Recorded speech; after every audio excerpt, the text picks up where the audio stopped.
BA प्रथम वर्ष में पाश्चात्य दर्शन का अध्ययन कर रहे विद्यार्थी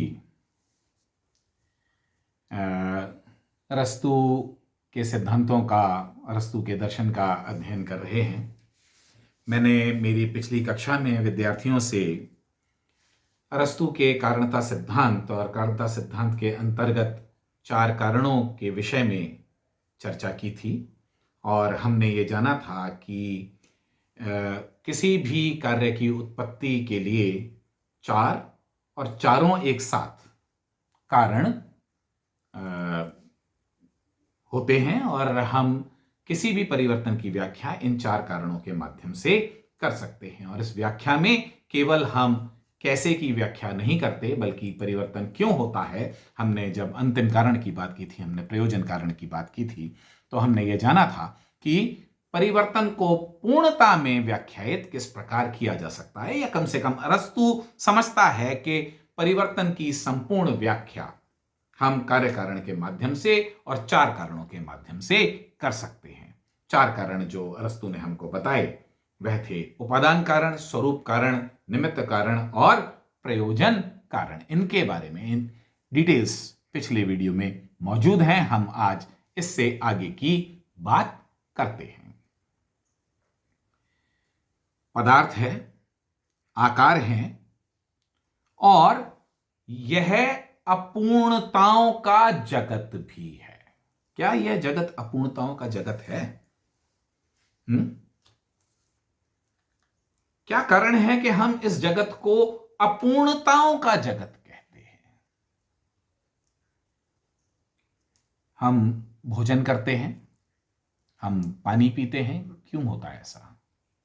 क्योंकि हमें भूख लगती है, क्योंकि हमें प्यास लगती है। हम विद्यालय जाते हैं, महाविद्यालय जाते हैं और हम अध्ययन करते हैं। क्यों करते हैं? क्योंकि हमारे अंदर अभी जो अभाव है उसकी पूर्ति के लिए हम ज्ञान प्राप्त करते हैं।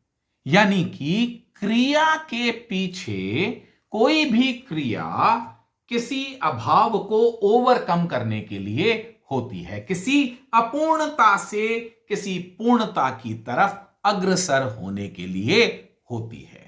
क्रिया हो रही है, परिवर्तन हो रहा है, इसका अर्थ ही यह है कि अपूर्णता है और उस अपूर्णता को लांघ करके सप्रयास पूर्णता को प्राप्त करना है। यदि कोई व्यक्ति पूर्ण हो, व्यक्ति तो पूर्ण होते ही नहीं है, जो पूर्ण होगा वह निष्क्रिय भी होगा।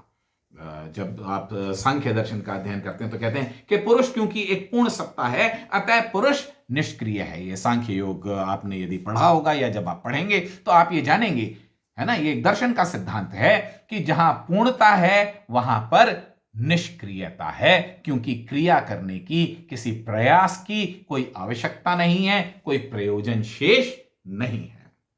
तो forms are purposive forces which realise themselves in the world of matter.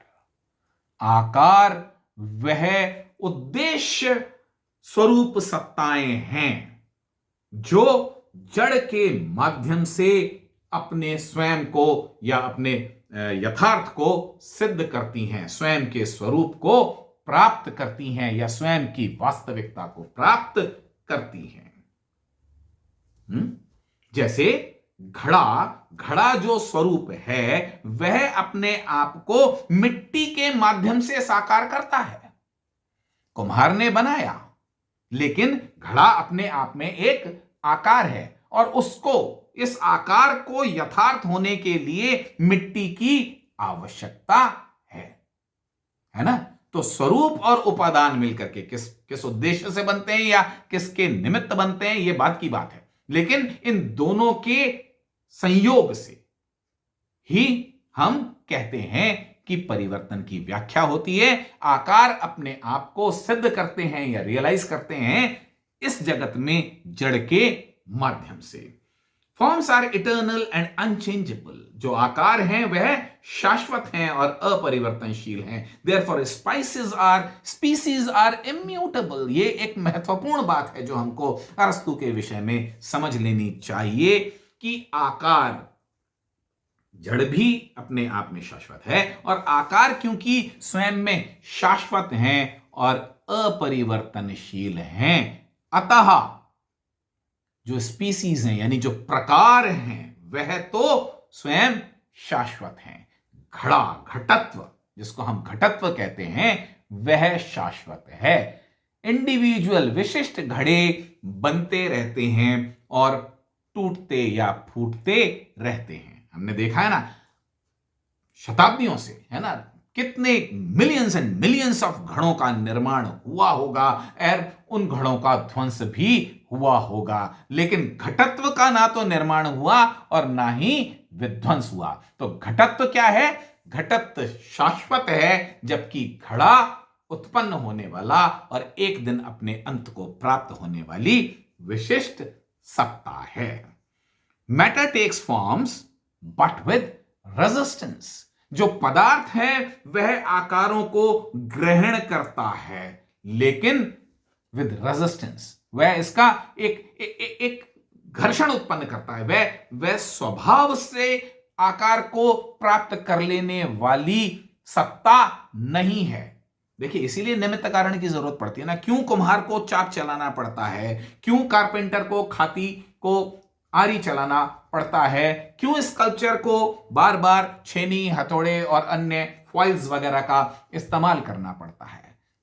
पदार्थ या जड़ आसानी से, सहज रूप से आकार को ग्रहण नहीं करता है। वह वहीं अपनी उस ओरिजिनल, उस मूल, उस अविकसित, अयथार्थ अवस्था में, अपनी शक्यता में रहना चाहता है। वह वास्तविकता के सम्मुख एक चुनौती प्रस्तुत करता है और इसके विपरीत जो आकार है वह अपने आप को ग्रहण ही पदार्थ के माध्यम से करता है, पदार्थ के ऊपर करता है। तो यहां पर हम यह देखते हैं कि एक कॉन्फ्लिक्ट और कोऑपरेशन का सिद्धांत भी काम करता है परिवर्तन के अंदर। आप यदि याद करेंगे तो प्लेटो ने कहा था, matter is the unwilling slave of ideas.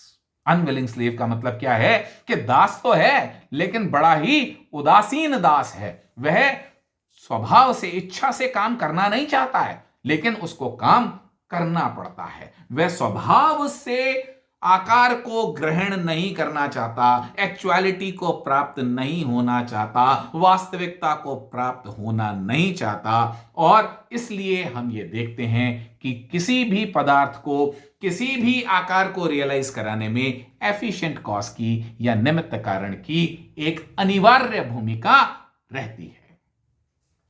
Resistance is the cause of incomplete, imperfect pluralities. एक गंभीर प्रश्न पूछा जाता है कि यदि आकार भी शाश्वत है और द्रव्य भी शाश्वत है और आकार भी शाश्वत है और जड़ या पदार्थ भी शाश्वत है, तो फिर जो जड़ है या पदार्थ है वह संपूर्ण सर्वोच्च आकार को एक बार हमेशा के लिए प्राप्त क्यों नहीं कर लेता? आकार तो शाश्वत हैं, क्यों ऐसा नहीं होता कि शाश्वत आकार को शाश्वत जड़ प्राप्त कर ले और यह परिवर्तन का किस्सा सदैव के लिए पूर्ण हो जाए? तो कहा, क्या कहा कि वह रेजिस्टेंस उत्पन्न करता है, वह प्रतिरोध करता है परिवर्तन का। और इस वजह से, इस कारण क्या होता है कि जितने भी विशिष्ट हैं, क्योंकि वह पूर्ण आकार को, आकार के पूर्णत्व को प्राप्त नहीं होते, वह कहीं ना कहीं आधे अधूरे, इनकम्प्लीट, अपूर्ण रह जाते हैं। यही अपूर्णताएं कमोबेश, कहीं पर ज्यादा और कहीं पर कम, है ना। कोई पेड़ बड़ा विकसित और कोई बड़ा अविकसित किस्म का, कोई बड़ा हरा भरा तो कोई थोड़ा सूखा हुआ, कोई बहुत घना पत्तेदार तो कोई बहुत कम पत्तों वाला। अनेक प्रकार के, हम ये कहेंगे कि इनफाइनाइट, अनंत किस्म के जो पेड़ हैं, वृक्ष हैं, उन सब में वृक्षत्व तो है, लेकिन किसी को भी पूर्ण वृक्षत्व की प्राप्ति नहीं हुई है। और यह जो अपूर्णताएं हैं और यह जो विभिन्नताएं सारे पेड़ों में पाई जा रही हैं, समस्त विशिष्ट वस्तुओं में जितनी भी विभिन्नताएं पाई जा रही हैं, ये किस वजह से पाई जा रही हैं? क्योंकि जड़ उस पूर्ण स्वरूप के सम्मुख या उस पूर्ण स्वरूप के साथ में एक गतिरोध की भूमिका में रहता है। यद्यपि परिणति यह है कि उसको परिवर्तित होकर के, संयोग करके उस शक्यता को एक दिन शुद्ध वास्तविकता को प्राप्त होना है। लेकिन जब तक यह नहीं हो जाता, अरस्तु का कहना है कि यह सृष्टि क्रम चलता रहेगा और यही सृष्टि में परिवर्तन की व्याख्या है। आज की कक्षा में मैं समझता हूं कि इतना पर्याप्त है। आने वाली कक्षा में इसके आगे की चर्चा हम करेंगे। Thank you.